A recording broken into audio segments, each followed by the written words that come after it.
जन्माष्टमी व्रत पालन कले कौन हम जो माने जन्माष्टमी व्रत पालन करेंगे से कि लाभ मिल आसतु जाना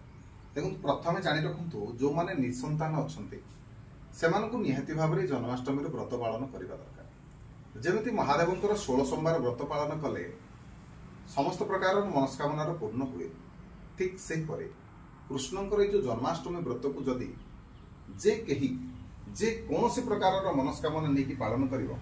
निश्चिंत भाव में ताहा पूर्ण होता है। जन्माष्टमी दिन कृष्ण उद्देश्य व्रत उपवास एवं पूजा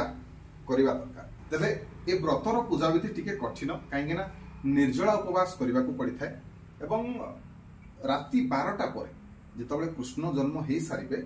पूजा हो सार ही आपण मैंने किछिटा खाद्य ग्रहण करें। एदिन आपण मैंने जमा भी अन्न खाइबेनी कष्ट अच्छी केवल फलाहार करेंगे तेणु पूजा शेष होला परे जाइकी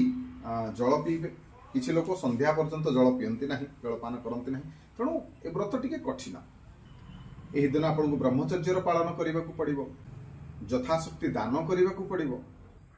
गोमातांकर सेवा करने को पड़िबो एवं कृष्णंकर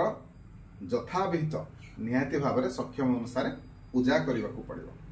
जेहेतु व्रत टिके कठिन तेणु आजिकल बहुत कम लोक ये व्रत को करुछंती किंतु कले